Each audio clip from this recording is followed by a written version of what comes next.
Hi there, it's Jen from modernmedicinelady.com and the Empathic Woman System, and the word of the day is suicide, and I'm choosing this word because today is International Suicide Prevention Day. And I have recorded this like 5, 6, 7 times already because it's so complicated and there's so much I want to say about it. And there's just so much to share, but I also don't want to give you a 15-minute video. And so bear with me. I will first just say that I think suicide is incredibly complex. I think it's incredibly individual. I think it's incredibly personal. I believe that it is a choice that people don't come by lightly, and that it is something that I think most of the time people have exhausted every other option that they know of before they decide to do this.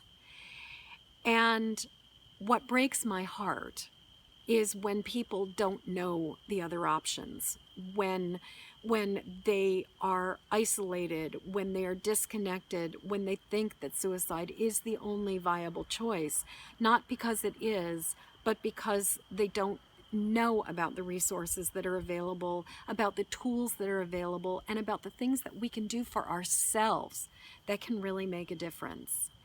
And in the last couple years, I've known 2 highly sensitive empathic women who've stepped off. The world just got to be too muchy.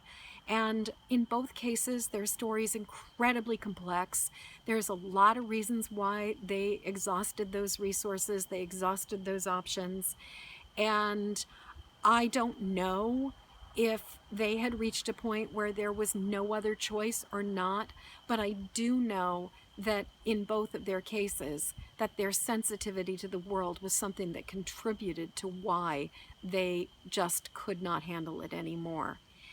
And I also know, as somebody who's highly sensitive myself, that there are ways to deal with this, that there are ways to feel relief, that there are ways to filter out all the information that's coming in, and that it is possible for this to get better. Now, I want to share a story with you guys about my own experience with this because, you know, when I was 23, which is almost exactly, it was 30 years ago, I had just graduated from art school. I was a hot mess. I was a hormonal mess. I was eating a shitty diet. I was on antidepressants. I didn't have a frickin' clue what I was going to be when I grew up. I was confused. I was lost. I just did not know where I was going or what I was doing. But I was not imagining that I was going to commit suicide. As a matter of fact, if anything, I was determined that I wouldn't, that I was hopeful. I believed that it was possible that if I just kept on going, at some point I'd find an answer, I'd figure something else out, and I'd get to the other side of it. And then one day I was in my car, I was driving on a highway, and I was going to see some friends. And I was going over a big toll bridge, and I was a fairly new driver, so I decided I wanted to find out what my toll ticket said. And so I reached over on the passenger side and I grabbed the ticket. And as you may know, wherever your eyes go, that's where your wheel goes. So I had the ticket in my hand, I'd put it up on the wheel at about 2 o'clock, 3 o'clock, and all of a sudden, the next thing I know, I am staring into a ravine and I am driving straight for a guardrail.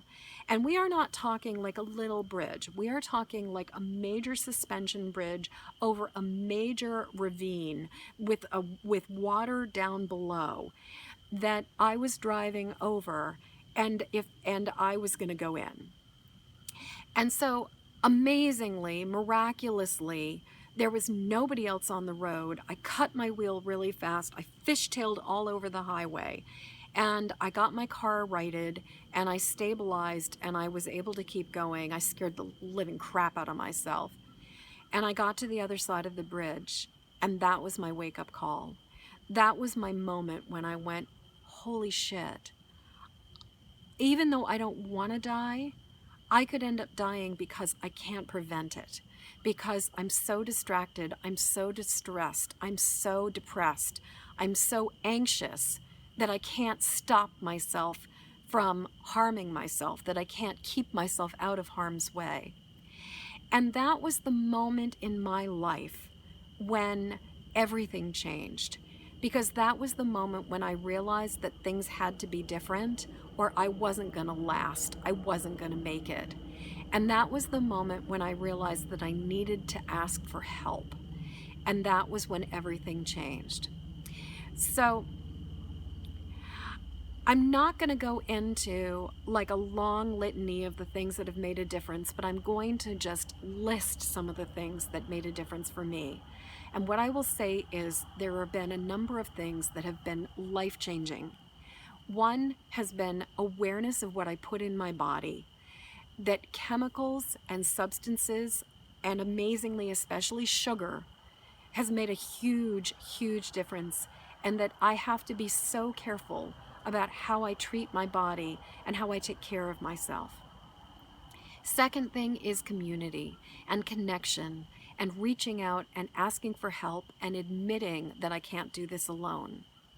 The third thing has been mindfulness and awareness of what's going on and recognizing when I'm feeling off and taking a moment to take care of myself and especially to breathe, to learn and learning how to breathe, breathing in calmness and breathing back out peace and ease, but first breathing out the distraction, breathing out the worry. And over the years, I've learned a lot about how to be grounded, about how to protect my body, the light body around me, how to keep myself safe, how to work with that. I've developed my spiritual practice. I've developed my connection with my higher power.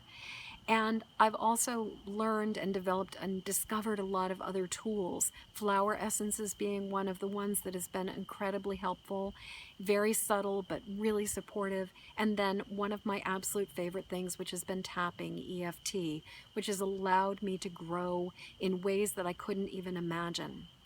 And what I want to say to you is, especially if you're suffering today, especially if you are highly sensitive and you're a psychic sponge that's just picking up tons of crap constantly and feeling overwhelmed and don't know what to do, it gets better. It really, really can get better. And I am living a life that is amazing today. I live a life that is so wonderful. I am about to celebrate 15 years of a really good marriage in a couple weeks. I am surrounded by dear friends that I absolutely adore. I am so loved and I love so much. My life is joyful. My life is creative. My life is delightful. I love my business. I love my home. I love my life. And if it were not for the fact that I knew I had to change and I knew I had to ask for help 30 years ago, I would not be living the life I live today. So I just want to say a few things. Number one, don't give up before the miracle happens. Number two, keep passing the open windows. The only way you're gonna be able to make a difference is if you just keep showing up. And number three, it takes a lot of courage and a lot of strength to say, I need a problem, I need help, I have a problem, and that I can't do this myself, I can't do this on my own. I actually think it takes more courage and more balls to say, I'm not able to handle this myself, than it does to just try to muscle through and act as if you got it all figured out. So if you're watching this video and you're suffering, I just really want to say keep passing the open windows. Don't give up, little buckaroo. Keep on, because it really, really, really can get better.